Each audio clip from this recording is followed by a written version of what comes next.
Meu nome é Diego Amorim, eu sou da Pastoral da Ecologia e Meio Ambiente da Diocese de Campo Limpo. Temos aqui alguns convidados que farão perguntas para a deputada Luísa Erundina e para o nosso querido Dom Pedro Luiz Stringini. Aqui temos o nosso Dom Pedro Luiz Stringini, também agora é o presidente do Regional Sul 1, que responde por todas as dioceses do estado de São Paulo. E, em seguida, temos a nossa querida, atualmente deputada Luísa Erundina, e é uma alegria muito grande recebê-la. Temos aqui 3 convidados. Um é o padre Darcy Bortolini, temos aqui o professor Francisco Boldião, o querido Chicão, que é professor e membro do movimento Parque Chácara do Jockey, e temos aqui a Débora Diogo, que ela trabalha no Comitê Municipal pelo Clima e no Plano Municipal de Ação Climática da cidade de São Paulo. Uma boa tarde. Dom Luiz, um prazer revê-lo. Há 45 anos que nós nos conhecemos no estado do Amazonas, quando trabalhamos no projeto Igrejas Irmãs de Itacoatiara. O senhor fazia aquele trabalho junto com o padre Augusto, do assentamento dos ribeirinhos na terra firme, e eu trabalhava na várzea, no município de Urucuritu. A deputada Luísa Erundina eu conheci quando ela foi eleita prefeita, em 89, e lembro que o mandato dela a administração dela foi histórica, porque primeira administração pública para a periferia. Tanto isso é verdade que dou testemunho que numa comunidade chamada Jardim Letícia, que era muito pobre, a diretora falou assim: prefeita, vai no aniversário da nossa comunidade, da nossa creche, no domingo de tarde, às 2h, a senhora foi lá cortar o bolo. Isto prova do olhar carinhoso que a senhora tinha à periferia da nossa grande cidade de São Paulo. Muito grande estar aqui com os dois. Eu vou fazer 2 perguntas ao Dom Luiz. Algumas encíclicas da Igreja revelam aquele sentido de ensaída, né, que o Papa Francisco fala hoje, da Igreja, que marcam a história. Podemos citar, por exemplo, Rerum Novarum, Mater Magistri Pati Interris Populorum Progresso. Então, perguntaria qual a importância e a influência da Laudato Si na questão do meio ambiente hoje para o futuro, dentro da Igreja e fora da Igreja. A segunda pergunta é a seguinte: o número 11 da Laudato Si fala que São Francisco chegava a pregar as flores, convidando-as a louvar a Deus. O capítulo 2 é dedicado ao Evangelho da Criação. E o 4 fala sobre a educação e espiritualidade ecológica. O senhor poderia dar alguns exemplos desta espiritualidade vinculada à ecologia? Obrigado, caríssimo padre Darcy. De fato, o padre Darcy a gente conheceu lá na década de 70, no Amazonas. E a deputada Erundina, eu me lembro bem, a quem saúdo com muita alegria. Na década de 90, a senhora era prefeita ainda, quando eu voltei de Roma, e fui ajudar no fim de semana lá no Jardim da Conquista, era o assentamento do Carrãozinho, não tinha nome, nós depois demos o nome de Jardim da Conquista, e naqueles 3 anos, 90, 91, 92, 93, nós fomos lá, a igreja foi ajudando aquele povo a se organizar, fazíamos reuniões, durante semanas às vezes íamos à prefeitura, depois a senhora saiu, entrou o Maluf, fizemos gestões também junto ao Maluf, mas o seu tempo foi um tempo glorioso, porque a deputada Erundina, naquele povo que vinha da igreja, do movimento de moradia, que foi ocupar aquela terra, do que ela mandar a polícia para expulsar o povo, ela comprou, a prefeitura comprou a terra e deu para o povo fazer o bairro. Então, nós fizemos lá o bairro e as comunidades, 7 comunidades, depois se tornaram 14, e como padre eu trabalhei naquelas comunidades nos anos 90, e nos anos 2000, como bispo, fizemos com Dom Cláudio Umes a paróquia São Miguel, já tem até um livro sobre a paróquia São Miguel. E no tempo da prefeita Erundina, era ainda o cardeal Dom Paulo Evaristo, um domingo, ele foi celebrar a missa lá no Barranco, e a prefeita estava também. Eu tenho uma foto do Douglas Mansur desta missa e desse dia. Bem, para recordar, coisas bonitas da vida do nosso povo e, sobretudo, da contribuição que a senhora deu na prefeitura, através dos mutirões, para proporcionar habitação àquele povo a partir do movimento de moradia que era organizado nas igrejas, nas comunidades, lá no caso da Zona Leste, nossa, no Sapopemba, no São Mateus, e na Vila Prudente, todas aquelas comunidades. Pois bem, e, claro, nos anos 90, ainda a preocupação ecológica, a preocupação social era maior do que a ecológica. E a preocupação ecológica entrou mais neste século, que já vai com 20 anos gastos deste século 21. E o Papa Francisco, com esta encíclica Laudato Si, ele vem selar um pensamento que vai nesta linha que Padre Darcy já começou a dizer. Primeiro, evoca São Francisco de Assis, profeta da ecologia, porque se nós, no século XX, ainda não falávamos muito, imagina no século XIII, e São Francisco já cantava, já louvava a criação, irmã Lua, irmão Sol, irmã Vida, irmã Morte, irmão Frio, que está fazendo esses dias bastante, irmã Chuva, etc., etc. Ou seja, São Francisco, diz o Papa Francisco, aliás, o Papa Francisco tem este nome também em homenagem a São Francisco, para focalizar bastante este ponto. E o Papa Francisco, então, ele evoca São Francisco como aquela pessoa integral, vamos dizer, integrada, que integra a dimensão, integra a harmonia consigo mesmo, com a criação, com Deus e com o próximo, sobretudo os pobres. Então, eu repito, aquela harmonia consigo mesmo, aquela harmonia com a criação, aquela harmonia com Deus e com os pobres. Então, uma pessoa profeta, São Francisco, e hoje Papa Francisco profeta, porque não é que todo mundo goste disso aqui, não. Há sim gente que acha que o Papa não deveria se meter nestes assuntos. E o Papa Francisco, eu retenho que esta encíclica é das mais profundas de tudo que ele escreveu, porque ela é completa, ela vai na linha da espiritualidade, vai na linha da sociedade, da eclesialidade, da economia, ele integra tudo. Filosofia e teologia é uma integração perfeita. Eu posso dizer que eu não sei tudo disso aqui, não. A gente tem que reler mais vezes, aprofundar, porque é, de fato, um documento profético. Os documentos do Papa não costumam ser tão compridos, e esse tem 142 páginas. Ele escreveu bastante, certamente contou com uma assessoria muito aprofundada, e integrando todos estes aspectos, e por isso que ele fala de ecologia integral, ecologia ambiental, ecologia humana, ecologia social. E aí entram os pobres.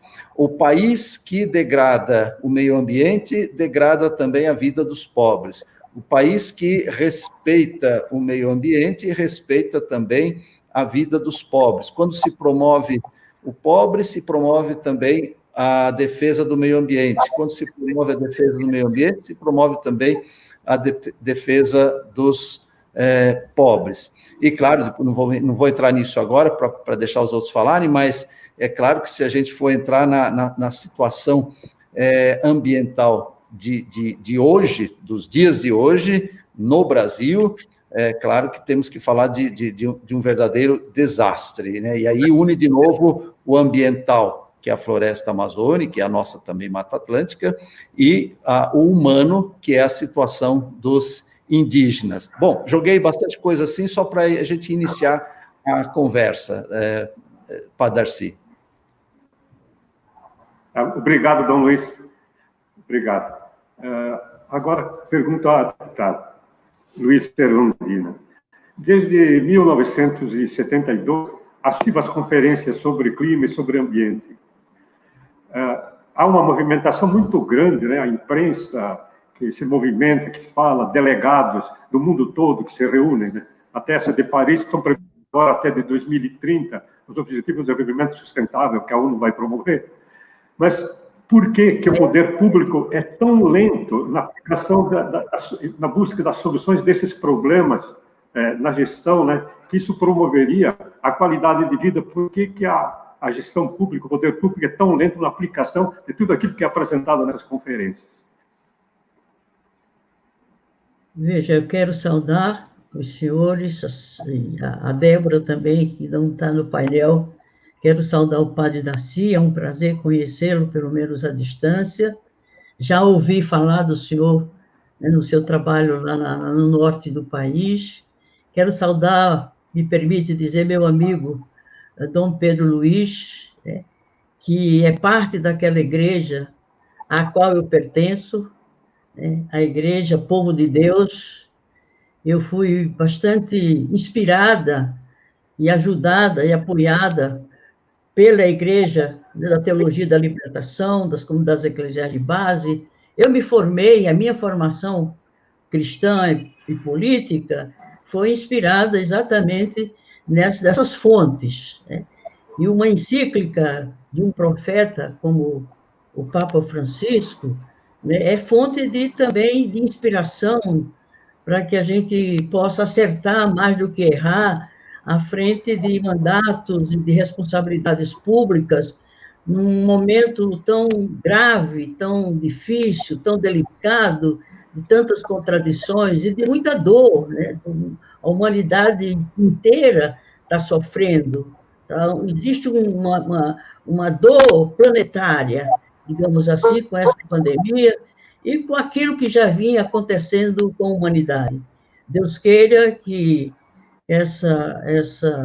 esse teste que nós estamos passando por ele, que é essa pandemia, e quem mais sofre são exatamente os pobres, a população da periferia, os que não têm como sequer se preservar, né, da infecção, que já atingiu mais de 108 mil brasileiros, já foram, né, mortos, né, sob o impacto dessa pandemia, que se soma a ela outros aspectos graves na vida do país, o aspecto político, o aspecto institucional, o aspecto social, o aspecto moral, ético, o aspecto democrático, da democracia que está sob risco. Então, tudo isso se soma para quem está à frente de uma responsabilidade de um mandato público, que precisa de alguém ou de uma instituição que nos inspire, que nos oriente, que nos faça ver qual é o melhor caminho e como perceber, como ler essa realidade dramática, trágica que nós estamos vivendo hoje. E a questão ambiental, na concepção que o Papa mesmo adotou, né, a ecologia integral, dentro dessa concepção da harmonia entre os vários elementos que compõem o planeta Terra e a humanidade como parte do planeta Terra, né, nessa harmonia, nesse equilíbrio que deve haver, nós temos que estar em busca dela. E nós, que estamos na área da política, né, se formos coerentes, consequentes com a nossa opção de fé, temos que traduzir em alguma medida, ou tanto quanto possível, esses ensinamentos que vêm da mãe, né, que é a mãe igreja, a mãe terra, e tudo isso orientado por uma linha teológica, espiritual, e precisamos nos inspirar nela para ver se conseguimos a sabedoria necessária para dar a resposta, para enfrentar os problemas da forma mais adequada, mais justa, e mais de acordo com a vontade de Deus. Nesse sentido, esse tema, ele vem num momento que nos coloca diante de desafios enormes. Se a Terra, é a casa comum, como diz o Papa Francisco, e como tal temos que nos comportar, somos também natureza, também no mundo dos homens, das mulheres, dos seres humanos, também temos casas comuns. E a cidade, que é aquele espaço da organização social, que está mais próximo do cidadão, nós temos que organizar esse espaço e lidar com os que ocupam esse espaço, né, dentro de uma visão da cidade que nos reporta a ideia de cidadão, né, de cidadania, de direitos humanos, direitos sociais, direitos individuais, enfim, os direitos todos que devem estar assegurados a partir do conceito da dignidade humana, garantida a todos esses seres humanos que, num determinado momento de uma gestão, tem um certo nível de responsabilidade sobre o gestor na construção desse espaço comum, na construção dessa vida comum, que é a vida na cidade, para garantir cidadania para todos. E, nesse sentido, o município, que foi aquela instância de poder a qual eu fiquei mais ligada, no sentido de exercer um poder político, de conseguir, inclusive, optar por determinadas políticas que sejam mais ou menos favoráveis ao interesse da maioria, sobretudo os excluídos, é nesse momento que somos testados sobre o quanto estamos fiéis ou não àquilo que uma proposta como essa encíclica do Papa Francisco, né, está a nos orientar nesse sentido. E o padre Darcy tem muita razão, quer dizer, o poder público, né, ele é diverso, ele é heterogêneo, ele é contraditório, ele é conflitivo, pela própria concepção de democracia, que supõe heterogeneidade, pluralidade, divergências de posições, de projetos, de ideias, de concepção de mundo, de concepção de sociedade, de concepção de Estado, e tudo isso nos coloca desafios imensos no momento em que temos que exercer, em nome do povo, esse poder, um espaço de poder como a cidade, e é preciso transformá-la, na medida do possível, do quanto é possível dentro dos limites do poder municipal. E essa instância de poder do Estado, ela tem menos poder, e não é por acaso. Na história política brasileira, o Estado brasileiro, pelo seu caráter autoritário, centralizador, não democrático, ele é muito centralizador, ele é centralizado na instância maior, que é a União, e que é a instância mais distante do povo, a mais distante do cidadão. E, por isso, quem é escolhido pelo povo para dirigir esse espaço de poder, que é a cidade, né, tem a dificuldade que é onde a população demanda as políticas públicas, é onde há mais pressão direta sobre o gestor, é exatamente na instância da cidade. Por isso, na concepção e organização do Estado brasileiro, que é centralizador, que é autoritário, portanto, ele não delega poder, ele tirou do município, não deu ao município, em nenhum momento, um poder maior que ele pudesse dar conta de responder às demandas que se colocam, não é no abstrato do Estado, não é no abstrato da União, é no concreto das cidades. E, como tal, eu, me inspirando no Papa Francisco, eu via também, e tomei a consciência de que a cidade é a casa comum do povo, onde esse povo demanda políticas públicas, demanda direitos, demanda cidadania, e, como tal, as decisões do poder público também têm que se compatibilizar, têm que se apoiar, têm que se inspirar numa outra fonte de poder, que é o real poder, que é o poder popular. Se o gestor não tiver se inspirando, auscultando, se sentindo, percebendo e fazendo um juízo de valor de tal forma que assegure a diminuição das distâncias, das disparidades, das desigualdades que são enormes. E a ação do gestor, ele não pode ficar amarrado numa burocracia insensível, porque a burocracia não tem sensibilidade, a burocracia não está preocupada em atender o interesse do ser humano, a burocracia é um instrumento que serve, inclusive, para a disputa do poder, para o exercício do poder, e sempre quando isso se dá contra o povo. Portanto, os apelos aos direitos da cidadania, do ponto de vista da qualidade de vida, da qualidade ambiental, da qualidade de uma vida com qualidade, seja em relação aos direitos sociais, aos direitos humanos, os direitos coletivos, né?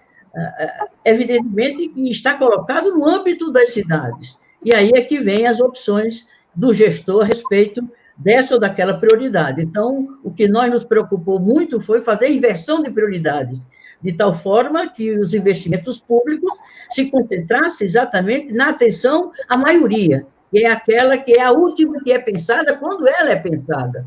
Então, é preciso que o gestor que governa para o povo, e como tal, governa para a maioria, sobretudo, ele tem que ter a sabedoria, a inteligência, a sensibilidade, para quando decidir o que fazer com a representação que ele dispõe, e a representar o povo numa instância de poder, perceber que tem que haver uma inversão de prioridades para diminuir as desigualdades, para diminuir, né, a insegurança que existe de uma parte em relação à outra. Lamentavelmente, os governantes, na história brasileira, têm sido muito contemplados a minoria que tem privilégios, reproduz esses privilégios indefinidamente, e nunca as questões que dizem respeito à maioria se colocam em primeiro plano e se colocam no sentido de adotar políticas públicas, todas elas capazes de assegurar a cidadania plena de todos que vivem na cidade. Então, quando éramos governo, tínhamos muita consciência de que o mandato não era nosso, tanto é que eu dizia com muita frequência, eu quero sair do governo com menos poder do que eu entrei, eu terei distribuído mais, eu teria devolvido de forma mais adequada o poder com a fonte do poder, que é o povo. Então, um governo democrático, participativo, em que as decisões passam pelo crivo da vontade coletiva, por meio de mecanismos que se criam numa gestão, conselhos, plenárias,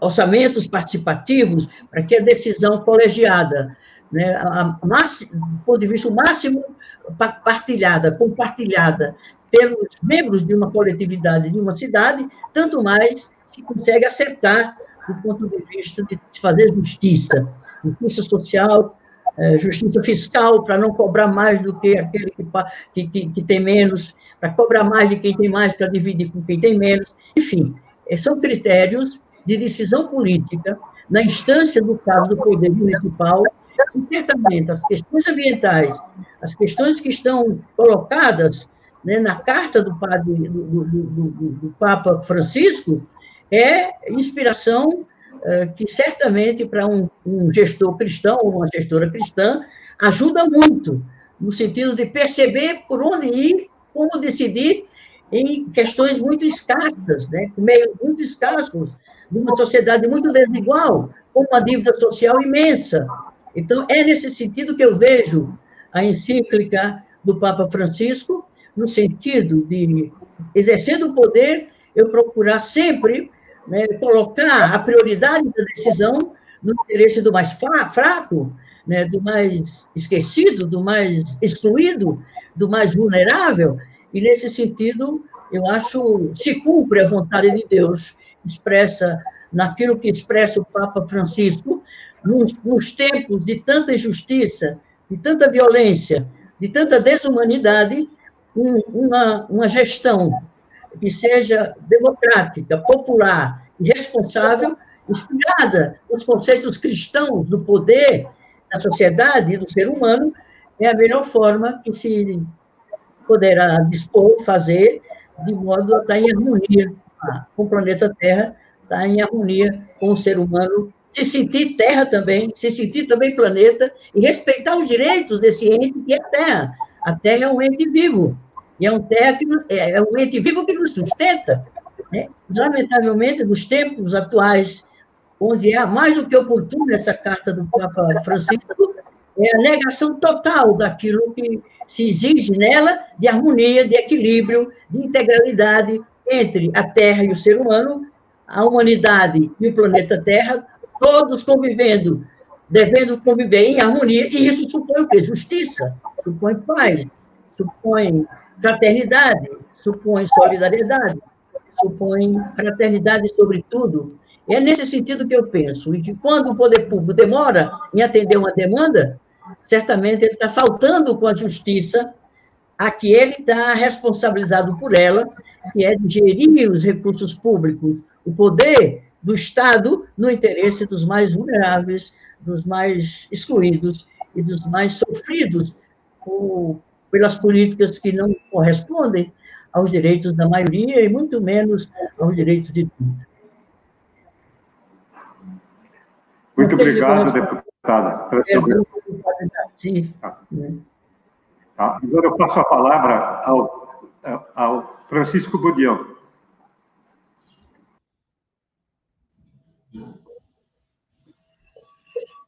Boa noite, Dom Pedro Luiz, boa noite, Luísa, boa noite, Padre Darcy, boa noite a quem está acompanhando a gente aqui. Então, antes de mais nada, falar da minha alegria em poder compartilhar esse espaço com vocês, né? Vocês, Luísa, Dom Pedro, Padre Darcy, que são referências, né, na minha vida, em momentos diferentes, né? Então, hoje eu sou um educador, sou um professor, trabalho numa escola, sou um militante, né? Trabalho na defesa aí dos direitos da criança e do adolescente e também aqui na região participo de toda a mobilização pela criação do Parque Chácara do Jockey e hoje também na discussão mais ampla da cidade desses temas. Então também hoje, né, me apresento como ambientalista, como defensor do meio ambiente. E falando dessa referência, né, que a gente vai acumulando na vida com pessoas importantes que a gente vai acompanhando, vai ouvindo, reivindicar o Evangelho, né? Acho que a minha primeira referência é a referência de Jesus, é a referência do Evangelho, e a partir da referência de Jesus, eu como adolescente, eu fui buscar me inspirar na ação profética de quem vive o Evangelho na sua prática, na sua vida, no seu testemunho. Então, saudar a Erundina, a Luísa, saudar o Dom Pedro, saudar o Padre Darcy. Queria, então, fazer a primeira pergunta para o Dom Pedro, pensando um pouco, Dom Pedro, na dinâmica, na dimensão que o senhor resgatou na sua fala, né, de um dos conceitos importantes da encíclica, que é a ecologia integral. Então, eu queria associar 3 dos conceitos que são importantes que estão na Laudato. Então, o conceito de casa comum, o conceito de ecologia integral e o conceito de conversão ecológica. Por que eu estou querendo relacionar esses 3 conceitos? Eu sou resultado da minha vida, o que eu escolhi fazer, aquilo que eu dedico tempo hoje como educador, como defensor dos direitos da infância, do meio ambiente, né? A minha primeira referência é o Evangelho, né? O Evangelho no sentido de me aproximar da demanda do outro, da necessidade do outro, de compartilhar o espaço que eu vivo, de compartilhar os meus sonhos, né, de compartilhar as minhas alegrias, de ter na realização do outro ser humano a minha realização, de pensar as minhas escolhas em função das necessidades comuns e coletivas, estar a serviço da sociedade através daquilo que a gente acumula, como experiência, como trabalho, como sonho, como desejo. Então, eu queria pedir para o senhor que o senhor me ajudasse a entender por que é tão difícil, né, para a nossa igreja, para muitos dos nossos irmãos em Cristo, defender, né, o meio ambiente, defender a Laudato Si, reivindicar a importância da Laudato Si num momento tão crucial da nossa humanidade, né? Já era grave o que a gente vivia com relação ao desrespeito ao meio ambiente, né? O desrespeito ao meio ambiente através de um modelo de economia e um modelo de consumo que destrói, né? Que cria desigualdade social, que afasta as pessoas, que impulsiona as pessoas também para projetos individuais e não coletivos. Então, queria perguntar para o senhor, né, pensando nesses 3 conceitos, o da casa comum, o da ecologia integral e da conversão ecológica.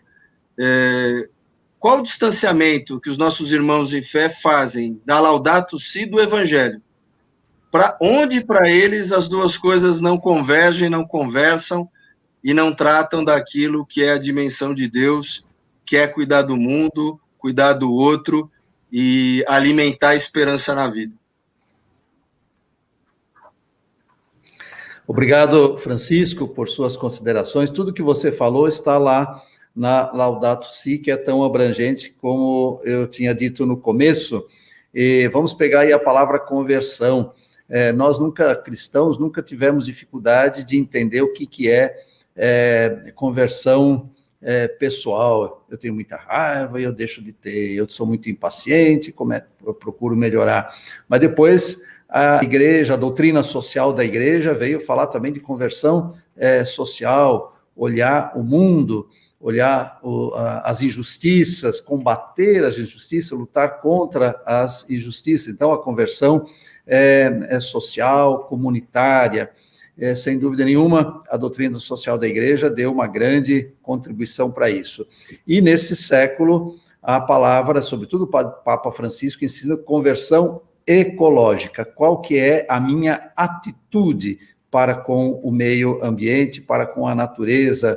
Então, tem que ter mesmo uma transformação, um olhar diferente para a ecologia, para o meio ambiente, um olhar diferente a partir de dentro da gente. Ou seja, há um pecado social, além do pecado individual, e há um pecado ecológico. E a gente se redime deste pecado ecológico com atitudes mais sustentáveis. Eu até vou permitir dar um exemplo do meu pai. Meu pai foi um agricultor, a vida inteira plantou, até tinha que desmatar muitas vezes para plantar o milho, o arroz, o feijão, o café.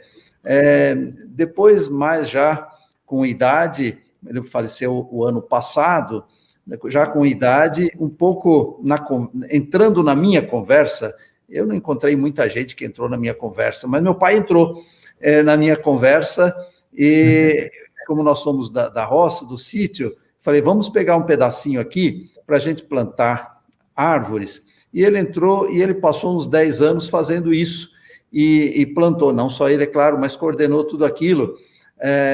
Eu até quero pôr uma placa, uma hora lá, né, nesse pedacinho, que tem pelo menos 5.000 árvores, que já cresceram, porque já faz 20 anos que começou esse projeto. Quero colocar lá, Reserva Florestal Anselmo Stringini. E sabe que a partir deste exemplo, lá em Laranjal Paulista, no bairro da Boa Vista, há outras pessoas que começaram a plantar também. O Carlos, que é primo dele, Carlão Stringini, que é primo, um professor aposentado, que mora lá no sítio, começou a plantar também. E, enfim, exemplos assim bem concretos de conversão ecológica. Ele passou uns 10 anos fazendo isso, cuidando, plantando, e lá está esta bela reserva. Na região Belém, nós iniciamos há 20 anos atrás, a pastoral logo que eu fiquei bispo, pastoral da ecologia. A gente ia lá no Morro do Cruzeiro, deputada Erundina, que é lá o segundo ponto mais alto de São Paulo. O primeiro é o Pico do Jaraguá, o segundo é o Morro do Cruzeiro. Estão tentando, Adriano Diogo está lutando ainda hoje para a preservação do Morro do Cruzeiro, que é a divisa entre São Paulo e Mauá. A gente fazia pelo menos uma vez por ano, caminhada, uma missa lá em cima, e São Paulo não tem muito lugar para plantar, mas a gente plantava até em vaso lá no Belém, lá no centro pastoral, e sempre colocando como imagem da pastoral da ecologia o manacá da serra, porque o manacá da serra, que muita gente chama de quaresmeira, mas quaresmeira é diferente. O manacá da serra, que é esta flor, esta árvore que tem 3 cores, né? Essa flor de 3 cores, branca, rosa e roxa. Eu sempre gosto de perguntar para as pessoas por que são 3 cores. E tem gente que fala, foi enxertado, mas enxertou a mata inteira, árvore por árvore, como é que é essa história de 3 cores? Aí eu explico, ela nasce branca, depois pega um pouco de sol no dia seguinte, já é rosa, e depois pega mais sol, fica roxa. E aí fica aquela maravilha que a gente vê na Mata Atlântica. Fui lá para Franca, a diocese tinha um sítio, começamos a plantar também árvores lá. Aí eu vim aqui para Mogi, o entorno de São Paulo, é bom lembrar, o entorno de São Paulo é muito rico no que se refere à Mata Atlântica, apesar de toda a devastação, em todos os lugares, lá na Guarapiranga, chegar na beira da represa, isso é uma pena, mas ainda tem bastante, agora passou o Rodoanel, e a gente andando pelo Rodoanel ainda vê muito da Mata Atlântica, mas vê muito também de ocupação chegando, certamente ocupação irregular, os governos dos municípios, os prefeitos têm que estar muito atentos. Então, para dizer que, quando fala de conversão ecológica, esta atitude de querer fazer alguma coisa, a reciclagem, por exemplo, isso tem que ser feito dentro de casa, isso tem que ser feito dentro de casa. Outro dia, lá em Arujá, jantando na casa de uma pessoa, de uma família, eles mostraram uma coisa, no jardim, um recipiente como se fosse uma caixa d'água de plástico que põe em cima do chão, e lá se põe tudo que é casca de fruta, pedacinho de verdura que joga fora, o orgânico, não precisa mandar lá no aterro sanitário, muito menos o plástico, não se deve mandar no aterro sanitário, muito menos, mas, né, e o papel pode reciclar, mas até o orgânico, e aí, claro, eles ainda me deram uma dessas caixas, que era desmontada, depois montamos aqui na Cúria, e a gente põe tudo que é orgânico, e, aliás, aqui na Cúria também, né, na cidade de Mogi, é um terreno grande, plantamos, pelo menos umas 120 árvores foram plantadas, já tem um bosquezinho em volta, então esses gestos pequenos, né, parece até um pouco ingênuo, um pouco irrisório, porque eu planto 100, depois vai o grileiro e o louco lá na Amazônia e põe fogo em hectares e tal.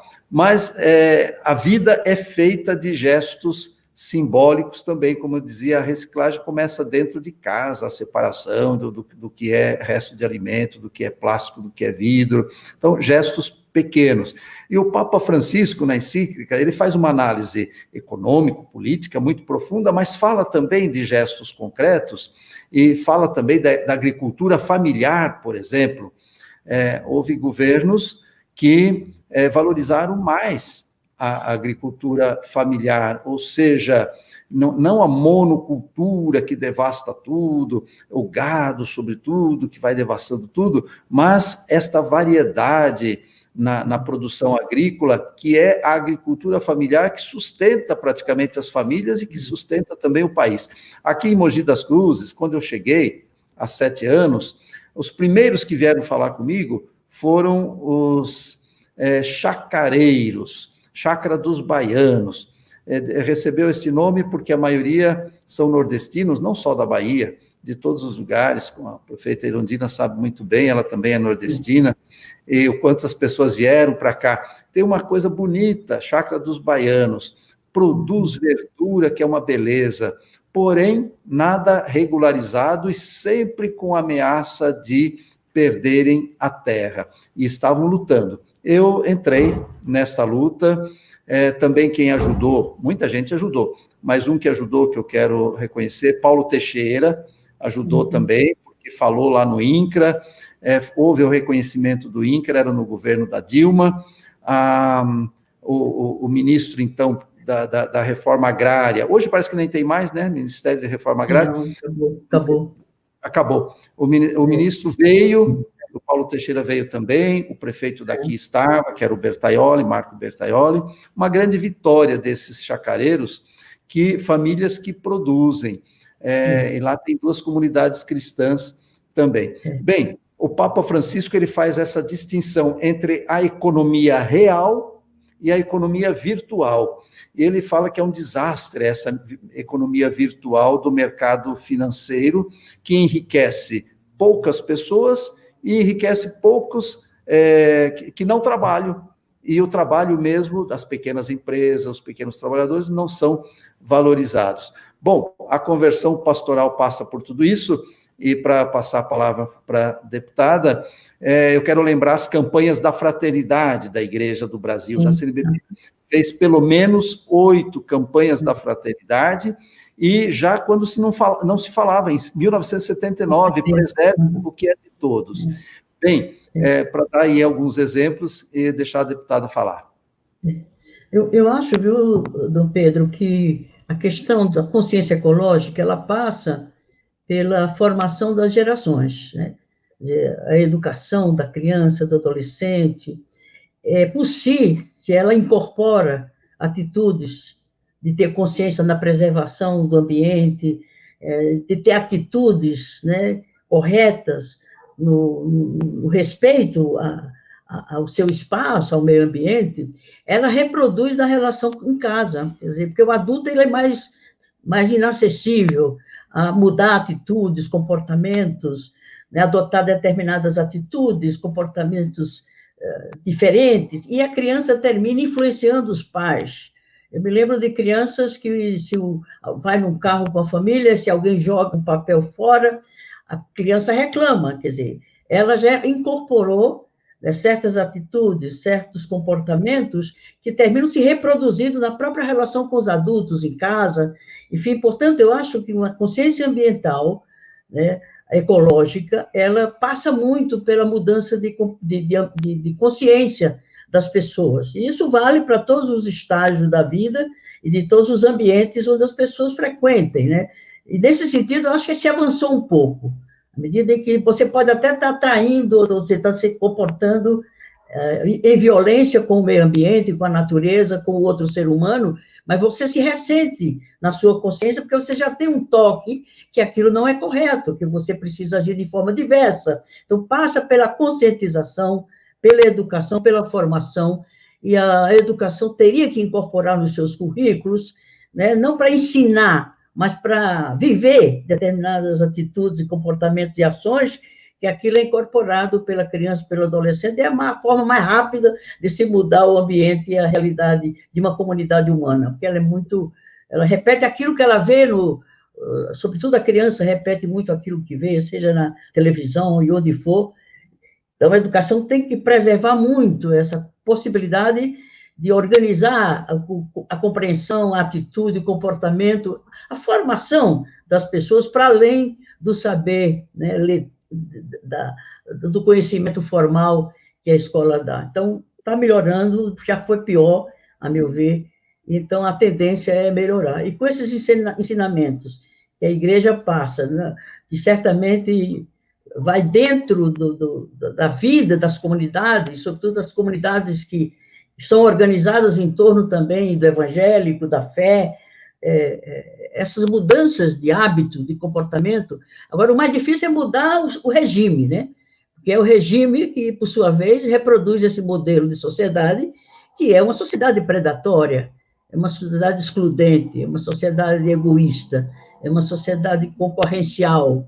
Então, daí a importância da política, como o meio mais eficaz para mudar essa realidade, porque se não muda o modo de produção, se não se muda a distribuição da riqueza, se não taxa de forma diferente, de modo a corrigir, né, as desigualdades, né, não pode adotar regras iguais para todos, porque nem todos são iguais com capacidade, por exemplo, contributiva, capaz de suportar o mesmo tributo que um outro suporta. Então, está faltando ao poder público, que é o maior responsável, o poder do Estado, né, seja promovendo a educação inclusiva, promovendo a política social também da forma de combater as desigualdades, enfim, toda essa concepção passa na formação do ser humano, o que ele vai fazer, ele leva consigo aquela concepção, aqueles conceitos, e que se traduzem no comportamento. E se alguém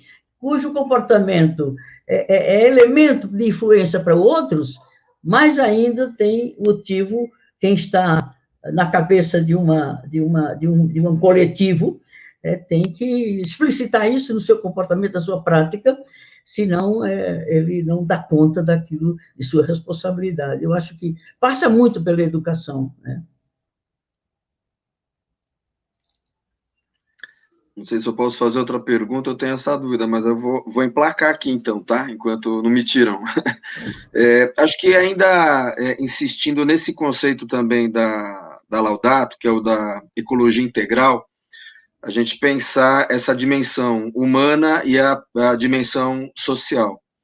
Então, no caso, né, do Dom Pedro, ia pedir para ele também fazer essa consideração sobre qual a responsabilidade da igreja, né, com a indicação de possibilidades de melhoria de vida através da mudança de hábito, através, né, de ações coletivas, ações de formação, né, como lembra a Luísa, e pedir para a Luísa comentar, né, todo o desmonte que a gente está sofrendo no país das políticas de proteção e defesa do meio ambiente, né, como se isso não fosse importante, como se isso não causasse impacto na natureza, na vida das pessoas, na nossa relação com outros países, né? Então, para quem não aposta, né, nessas legislações de defesa e de proteção do meio ambiente, pensar que a economia brasileira depende da proteção do meio ambiente hoje no cenário mundial é algo importante, é algo fundamental, né? E então queria esse comentário, então, do Dom Pedro, acho que pensando naquilo que a gente, como igreja, tem como papel, né, na transformação também da vida das pessoas, na organização do povo, e a Luísa, que ela comentasse esse aspecto da falta de clareza, né, de muitos brasileiros sobre não só a defesa do meio ambiente, mas o impacto, inclusive, para a sobrevivência do povo, do avanço sobre a legislação de proteção ao meio ambiente no cenário internacional. Bem, primeiro lembrar há várias coisas que se possam ser lembradas. Primeiro que o Brasil tem um código florestal, que pode não ser perfeito, mas foi um grande avanço ter esse código florestal, tem tudo que a Constituição defende, então, pelo menos, deveríamos pelo menos defender o que já está estabelecido, e depois, claro, o Evangelho ensina a gente ir sempre ainda além. Eu repito que a CNBB, Conferência Nacional dos Bispos do Brasil, primeiro tem a Comissão 8 das 12 comissões de pastoral, uma é a Comissão 8, que é a Comissão Sociotransformadora das pastorais sociais, e para além dessa comissão, ou seja, um pouco acoplado a esta comissão, para ser ainda mais específico, tem toda a comissão da Amazônia, que deu resultado no Sínodo da Amazônia, e nesse sentido a gente tem que lembrar Dom Cláudio Umes, que é o arcebispo emérito de São Paulo, e que está dedicando sua vida praticamente para a Amazônia como coordenador desta comissão. Depois tem ainda uma outra comissão na CNBB para olhar com carinho e com profetismo esta questão da devastação pelas mineradoras, tudo que a mineração tem feito e a grilagem tem feito de estrago na Amazônia. E, voltando às campanhas da fraternidade, a 2011, aquela que fala da vida no planeta é importante, e a criação geme em dores de parto. Depois, aquela que fala dos biomas, né, os biomas diversos. A gente nem tinha ouvido falar muito nesse negócio de bioma, e foi se tornando nas comunidades familiar esta terminologia de que o bioma amazônico, o bioma do Cerrado, o bioma da Caatinga do Nordeste, dos Pampas do Sul, da Mata Atlântica Nossa, etc., etc. E depois teve também uma campanha sobre saneamento básico. Eu até digo que a ecologia e a luta pela defesa do meio ambiente, que é tão ampla, mas passa por um detalhe, não é nem detalhe, por um ponto fundamental, a prefeita Erundina já falou, que é o urbanismo. Como é que nós queremos organizar e pensar as nossas cidades? As nossas cidades não podem ser um amontoado de gente, tem que ter qualidade de vida. E aí eu sempre faço, como eu sou da roça, eu sempre faço comparação. Nós éramos tão pobres lá na roça, na infância, nem água encanada e luz elétrica tinha, mas nós tínhamos espaço, nós tínhamos aquela beleza da natureza, abria a janela e via o horizonte, e caminhávamos. Hoje, o povo ficou fadado a viver na aglomeração. Como é que pode falar de isolamento na pandemia para quem já vive aglomerado e não tem outro modo de viver senão na vida aglomerada, com sem saneamento básico. Por isso que houve uma campanha sobre o saneamento básico. Então, eu penso que a luta ecológica, a luta ambiental, o trabalho de defesa do meio ambiente, hoje passa muito por isso que é o urbanismo. O Papa também menciona na encíclica. E, claro, também já foi falado, eu repito, passa pela política. Nós tivemos a política demonizada, né, nesses últimos tempos. Tudo que é da política não serve. E os políticos, então, nem se fala, esses é que não servem mesmo. E, por isso, vamos eleger gente que não é da política, que eu não sou político, eu sou trabalhador, ou eu não sou político, eu sou não sei o quê. Foi uma grande falácia, O Papa fala que a política tem que regular a economia. Então, se eu elimino a política, quem que vai regular a vida econômica e, sobretudo, a exploração e as injustiças que do mundo econômico se sucedem? Então, a política é importante, é a ciência do bem comum, é a arte do bem comum, e é uma forma elevada de caridade, já dizia o Papa Paulo VI. Então, olha que esta questão ambiental, ela vai desde aquelas pequenas ações individuais de cada um, até o macro, que é a dimensão macro, que é a dimensão política municipal, estadual, nacional e internacional. E tudo está interligado na vida, no meio ambiente, na sociedade e também na política. Erundina. Veja, tudo diz respeito de como se organizam as sociedades e de como o poder dessas sociedades é exercido, né? E os problemas têm raízes estruturais, né? Mesmo a questão da preservação do meio ambiente, a preservação da vida, né? A preservação, né, da qualidade de vida das pessoas, seja na cidade, seja no campo, passa pelo modelo de desenvolvimento adotado prioritariamente por uma dada sociedade. Então, por exemplo, o Dom Luiz falou do Estatuto da Terra, não o Estatuto da Terra, o Código Florestal. Esse Código Florestal não é mais aquele do passado que regrava, que aplicava multas para quem devastasse a partir de um limite. Esse atual não é mais aquele, é muito pior do que aquele. Aquele outro já não dava conta dos abusos todos que havia na apropriação indevida da terra, na devastação da terra para mudar a sua missão, sua vocação econômica. E esse código, que foi feito, inclusive, sob a relatoria de um deputado na época, de esquerda, até de um partido comunista, sei lá do quê, e ele piorou em muito, né? Inclusive ele ficou muito amigo dos ruralistas. Os ruralistas os reconhecem como um aliado deles, que foi essa mudança que fizeram no Código Florestal anterior e que o atual incorporou aquilo que é muito bom para os ruralistas. Eles celebraram a votação daquele Código Florestal. Então, ele não serve mais, porque ele é predador. Ele isenta as multas dos que desflorestam a Amazônia. Quer dizer, até o quadro normativo que o Brasil já teve melhor está se acabando. Então, mais ainda no atual governo, quer dizer, não só não se fazem as reformas estruturais, mas as que se fazem é para comprometer aquilo que foi conquistado, como sendo positivo, como sendo avanço.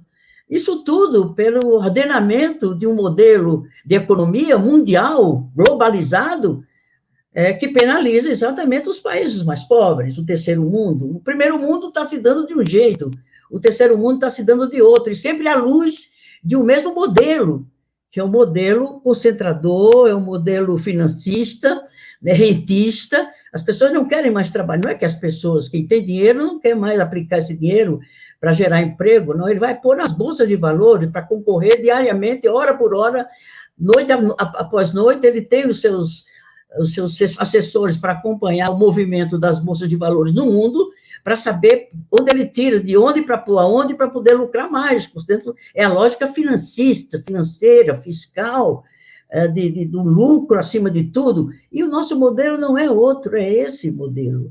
É pior, as desigualdades dentro de um mesmo país. Pensa nas desigualdades entre as regiões do Brasil.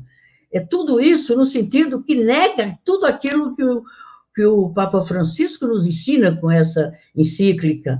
E no meio urbano também, por exemplo, nós temos a lei, o Estatuto da Cidade, que é uma lei bastante avançada, ela veio no bojo do movimento social, né, em torno do direito à moradia, em torno do direito a um meio urbano mais humano, né, com mobilidade assegurada em termos de qualidade do transporte público, com os vários modais do trânsito numa cidade como essa, sabe?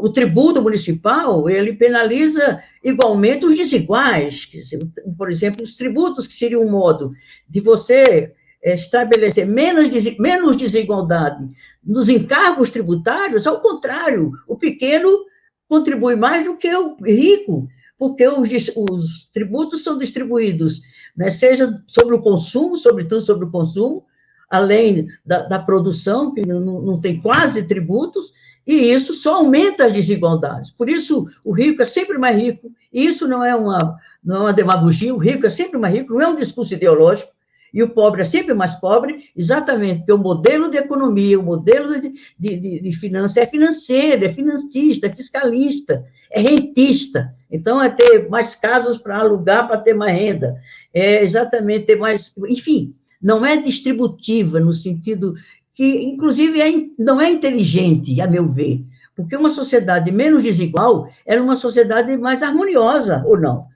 Quando há tanta miséria, tanta pobreza, que gera violência, isso é ruim até para aqueles que têm que levantar os muros, né, para poder se livrar, né, por exemplo, da marginalidade. Quer dizer, é uma falta de inteligência. Eu me lembro que no último ano do nosso governo, nós tínhamos um déficit de vagas nas escolas do ensino fundamental a ser preenchidas, e tinha terrenos públicos que nós tínhamos reservado, tinha projeto para construir escolas nesses terrenos, só faltava uma receita no orçamento que pudesse dar conta de construir mais 40 escolas, aquelas 40 escolas, um número tanto de vagas, permitiriam zerar o déficit de vagas nas escolas do ensino fundamental. Eu só faltei ser cassada do meu mandato por ter feito uma alíquota do IPTU um pouco mais...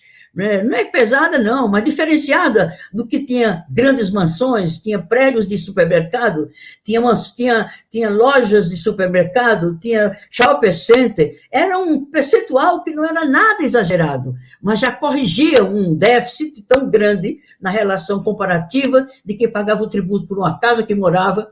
Isso só faltaram de perder o mandato. Portanto, há uma insensibilidade, até do ponto de vista da inteligência humana, porque uma cidade onde as necessidades básicas estão atendidas, que é melhor para todo mundo, que não precisa... Aí eu dizia para eles, olha, vocês vão ser obrigados a levantar os muros das casas de vocês, ter mais guardas particulares para proteger vocês, porque vocês não permitem que alguns milhares de jovens tenham acesso à escola pública. E, de fato, depois de um certo tempo, o aumento da violência, da marginalidade da juventude cresceu, mas é real isso. O sentido de solidariedade, não se tem a compreensão do que é a solidariedade. A solidariedade não é um gesto generoso de alguém por outro, ao contrário, é um gesto bom para todos, porque divide um pouco mais, quer dizer, equaliza um pouco mais. Acho que tudo isso é o espírito dessa carta, é exatamente isso. Não precisa de muito para alguns, né? Nem precisa tão pouco para a maioria, né? É possível colocar os bens da terra, os bens gerados por todos, num nível de distribuição mais adequada, e isso tem que ser refletido na legislação. E não pensem os senhores que a legislação, primeiro, não é cumprida naquilo que ela tem de bom, e segundo, ela não se preserva muito tendo de bom, porque eles alteram a cada governo, particularmente em governo com os caráter que tem o nosso atualmente, lamentavelmente estão se perdendo não só o patrimônio público, com a privatização, até da água, o saneamento foi privatizado. A água que o senhor falava, o saneamento básico que o senhor falava, Dom Pedro, hoje já não tem mais, porque agora tem que comprar. E o capital não investe onde não tem lucro. Então, é um bem de mercado, você disputa esse mercado e muita gente vai querer investir em saneamento, vai querer investir na produção de água, tratar água para vender, porque vai ficar muito caro. Então, se o pobre hoje, 50%, não tem saneamento básico, né? Não tem esgoto, embora pague por ele, né? Quando vai pagar água, já paga junto o esgoto, só que 50% não tem esgoto no nosso país.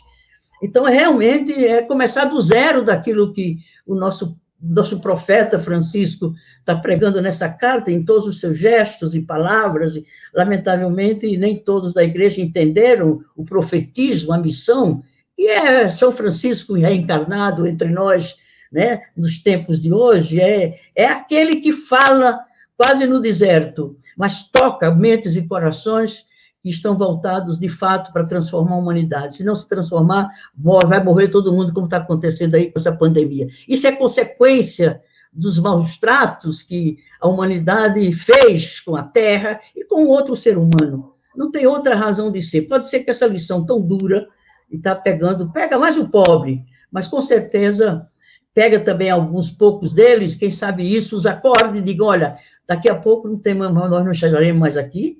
Então, esse é um fato, né, irrefutável, a morte vai vir mesmo. Então, é burrice acumular tanto, deixando tanto sem o essencial para manter a sua própria vida, com condição digna, humana. É uma coisa de conversão mesmo, sabe? Tem que converter o ser humano naquilo que ele é, como ser humano, limitado, contingente, finito. Enfim, é uma burrice. E isso é pregado pela mídia, pelos meios mais poderosos de influenciar as pessoas. Então, é algo de uma gravidade. O Brasil está perdendo tudo que tinha, já acumulou ao longo de sua história, de patrimônio, de políticas públicas, de riqueza comum. É algo dantesco que nós estamos transformando, em que está se transformando esse país. Desculpe, eu acho que eu falei demais. Obrigado, Luísa. Obrigado, Dom Luiz. Mas eu acho que esse debate ele tem que ser mais ampliado, mais expandido, para levar lá para todo mundo, né, para poder acordar, é uma questão de consciência. Né? Débora, chegou você. Oi, boa noite. Muito feliz de estar com duas pessoas que eu admiro tanto. Boa noite, Dom Pedro. Já conheci o trabalho do senhor também há vários anos. Na região leste, inclusive a pastoral ecológica, eu trabalhei na região e conheci de perto, nós fizemos alguns trabalhos conjuntos. E a deputada Luísa Erundina, então, nem se fala. É um exemplo para nós mulheres, né, de garra, que são muitas luta, junto. de tanta coragem. Parabéns, estou muito feliz de estar aqui com vocês. Mas é o sonho que é grande, é o sonho. Isso que alimenta o nosso sonho. Eu costumo dizer, né? viu, Dom Pedro, que o sonho não cabe numa vida. Não, fica... Importante sonhar. O sonho, por mais que para que ele seja sonho, ele não deve caber numa vida. Ele tem que passar de geração para geração para ir estimulando. Isso mesmo. É verdade. Aí é que é mais legal. E pensando nisso, nessa sua reflexão, né, do sonho que fica, né, como que a senhora vê, no caso, você vê nosso papel, né, de mulheres nessa luta pela ecologia integral, pela proteção civil, né, pela assistência das pessoas mais vulneráveis, que estão cada vez sofrendo mais com os eventos climáticos extremos, seja pela chuva, inundações, deslizamentos, seja pela fome causada pela falta de chuva e estiagem em muitos lugares, né, inclusive o Brasil já vem sofrendo com esse extremo climático há muitas décadas. E como que você vê a importância, né, a relevância do tema socioambiental nos programas de governo das pessoas que estão se candidatando, que estão se manifestando politicamente? Porque até bem pouco tempo atrás, né, a questão ambiental era muito pouco relevante, né, e tanto por conta do que era mais exigido pela população, né, em detrimento de saúde, educação, habitação, segurança, mas se se você nota que ultimamente isso tem mudado, né? Até porque nós estamos num momento de ataque frontal, né? Com toda a riqueza, biodiversidade e toda a legislação ambiental que o nosso país possui, né? Está sendo atacado fortemente, e muitas pessoas estão percebendo, né, agora essa relevância, e como que eu pelo menos tenho notado muitas mulheres empenhadas em trabalhar esses temas, né, de proteção das comunidades mais ameaçadas, e se envolvendo nessa luta.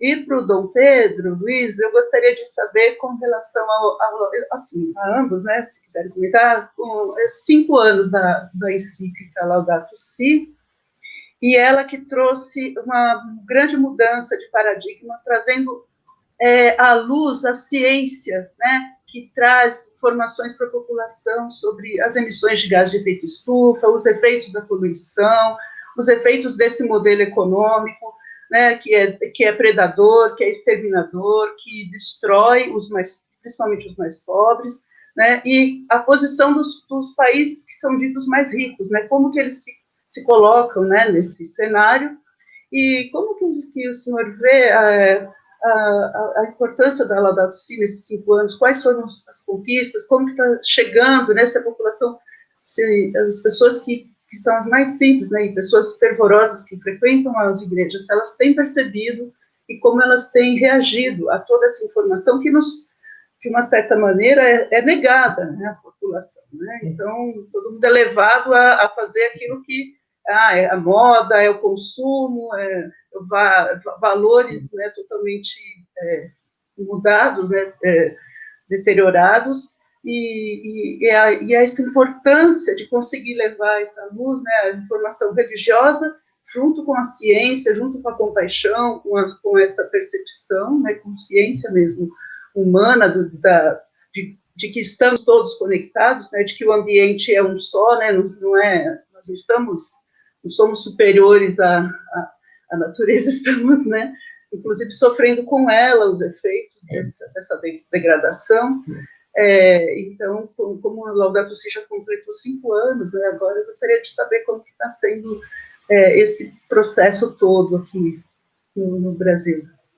Olha, houve tempos na igreja, na nossa igreja católica, né, da teologia da libertação, do Papa João XXIII, né, e que se reproduz em outra escala, numa outra dimensão, e num sentido mais moderno da igreja no mundo, com o Papa Francisco, né, as comunidades locais, né, territoriais, elas tinham um papel de formação, de educação muito forte, né?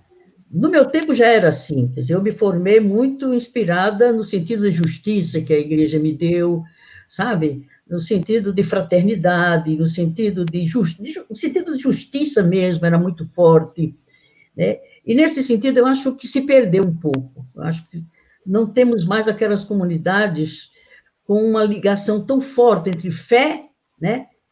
A fé e a vida, a vida e a fé e a vida, fé e política, né? Havia um sentido forte e uma preocupação de formar as pessoas nisso. Por exemplo, essa proposta do Papa Francisco, ela é tão revolucionária, ela é tão radical na sua concepção de mudança, de sentido humano da vida, na relação com a terra, na relação com o outro, na relação com o ambiente, em relação com os outros entes da natureza, que somos todos iguais, só diferentes, iguais como origem, etc., eu acho que faz falta hoje. Então, essa carta, com o nível de radicalidade que ela apresenta, de profundidade, de sentido revolucionário, de mudança, ela é tão profundo, tudo isso, que ela vai levar um tempo para ser incorporada, a meu ver.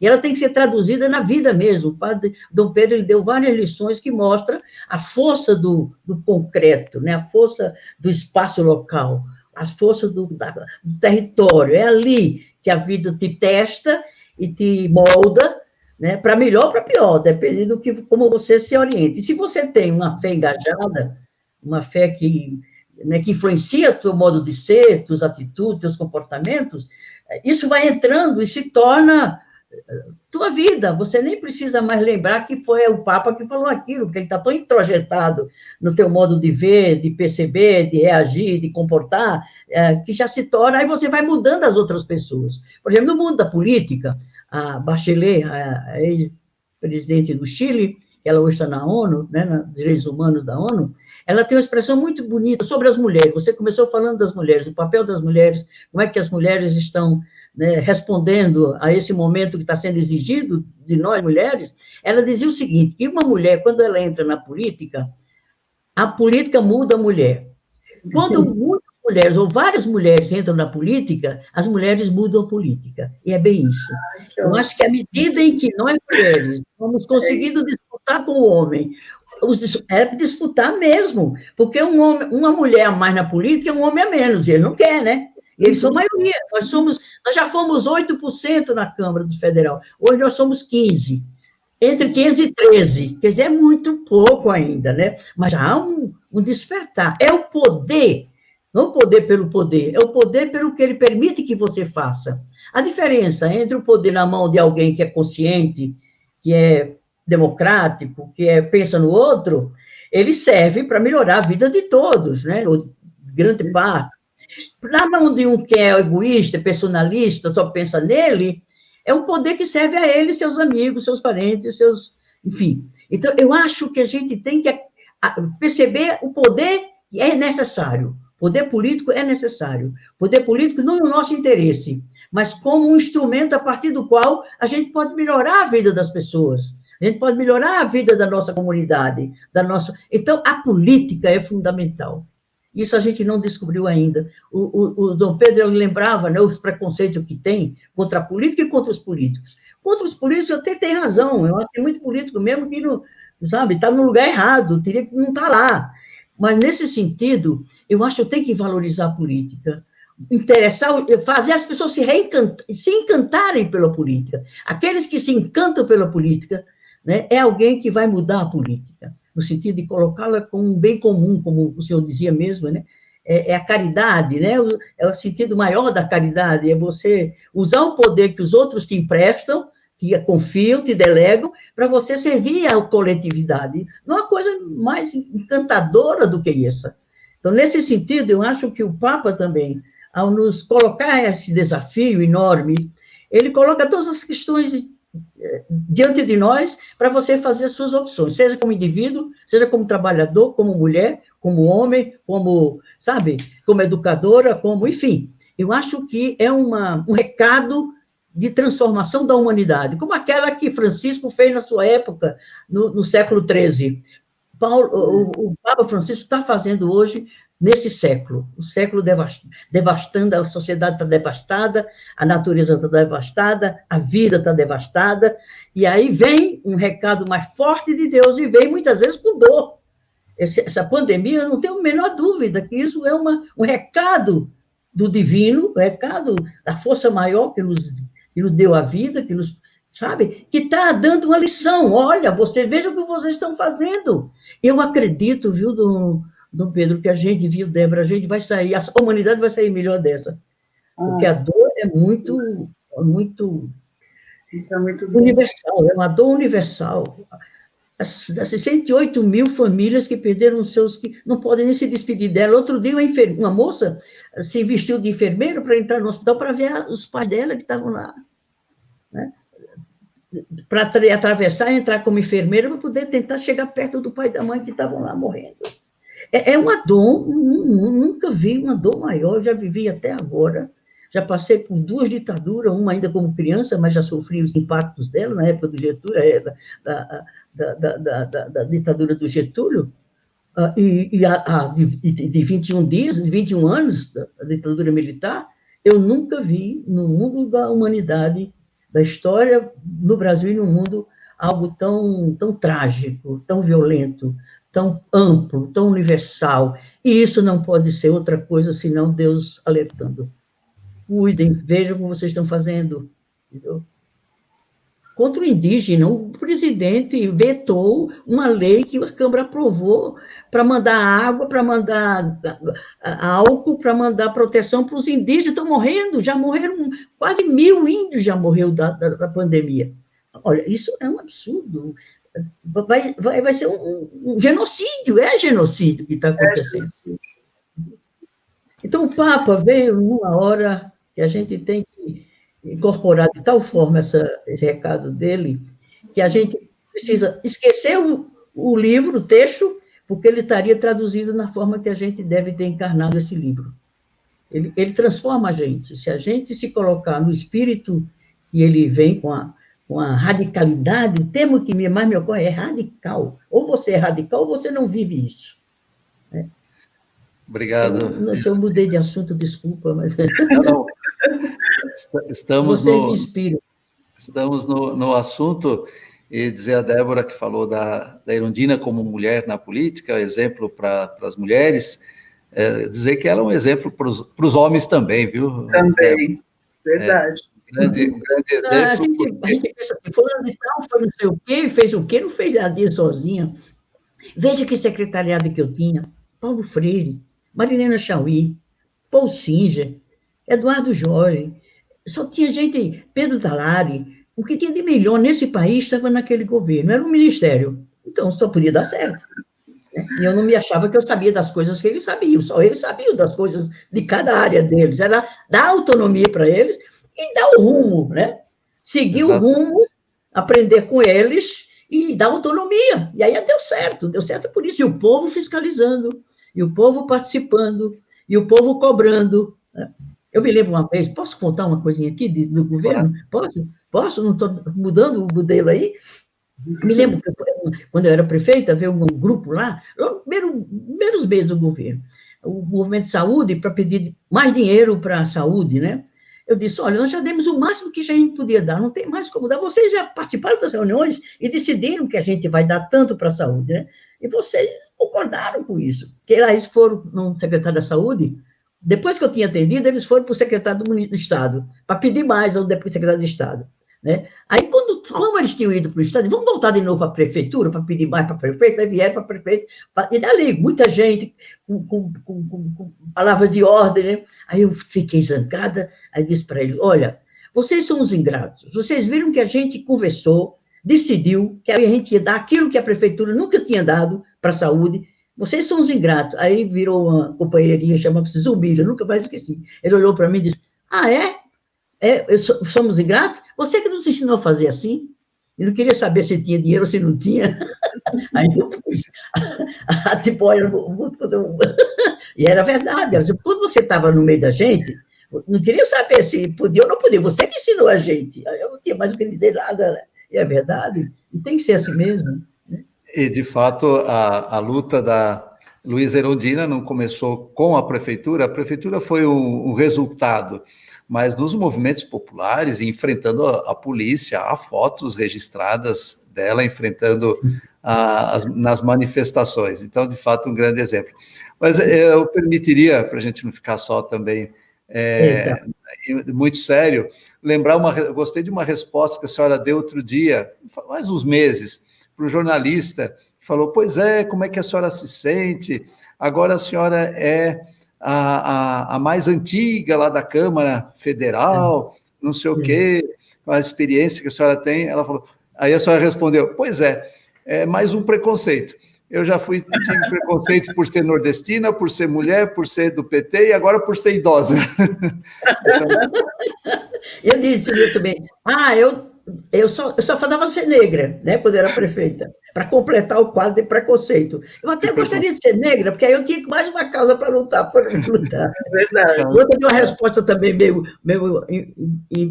enviesada outro dia. E velhice não é doença, nem velhice é defeito. Então... É sinal que viveu, sinal que lutou. O preconceito, né? Mas é isso mesmo. A gente só combate o preconceito quando você é alvo dele, né? Aí você combate com mais energia, né? Com mais consciência. E com força, né, e com força e até mesmo com bom humor, né? Tudo isso ajuda. Sim, não levar muito a sério não, né, Padre Luiz, Dom Luiz, senão a gente... Exatamente. Lá mas vai ainda o padre Darcy. Chegou o padre Darcy e o professor Francisco. Pois é. Professor Francisco, só antes de passar aí a palavra, a Débora tinha perguntado sobre a igreja. De fato, o Papa Francisco fala na encíclica também sobre o aquecimento global e o efeito estufa, que é resultado desse aquecimento global. Mas também, o Papa Francisco, ao lado da encíclica, ações pontuais e importantes, aquela participação dele em 2018, lá na Bolívia, com os movimentos populares, com os indígenas, aquilo foi muito importante. Aquilo que ele está convocando agora, se a pandemia depois acabar e permitir, esse encontro com os jovens por uma nova economia, uma economia com alma, ele diz, porque a que tem agora é sem alma. E depois todo o esforço também para um processo educativo, um processo abrangente na educação, ou seja, há tantas iniciativas. Só quero dizer que assisti esses dias, não tinha assistido ainda, o filme Os Dois Papas. É muito bonito e vale a pena assistir a esse filme. E, por fim, só para dizer que aqui em Mogi das Cruzes, no município, nós temos a Serra do Itapetí, assim como tem a Cantareira em São Paulo, como tem a do Japi, lá por Jundiaí, depois a Mantiqueira. Aqui nós temos a do Itapetí, no município que divide a Ayrton Senna da cidade de Mogi. E há uma luta grande, bonita também, da Pastoral da Ecologia, com outras entidades, há diversas entidades de luta ecológica aqui em Mogi das Cruzes, e também uma boa sensibilidade por parte do secretário do Meio Ambiente, que é o secretário Daniel. Então, nós temos também a Serra do Itapetí. E depois, claro, de Mogi, temos a Serra do Mar, porque aqui liga a Mogi a Bertioga. Bem, deixa eu passar a palavra aí para vocês, que está no fim. Agradecer a deputada Luísa Erundina, nosso querido Dom Pedro Luiz, o padre Darcy Bortolini, o professor Chicão, a querida Débora, que eu conheci agora. Nos abençoe, viu, padre? Bispo. Agora, uma bênção final. Uma bênção final. Uma bênção final. Que o Senhor nos abençoe e nos guarde. Amém. Amém. Sobre nós, o seu rosto radiante, tenha compaixão de nós. Amém. Que o Senhor volte seu olhar brilhante, misericordioso, e nos dê a sua paz, em nome do Pai, do Filho e do Espírito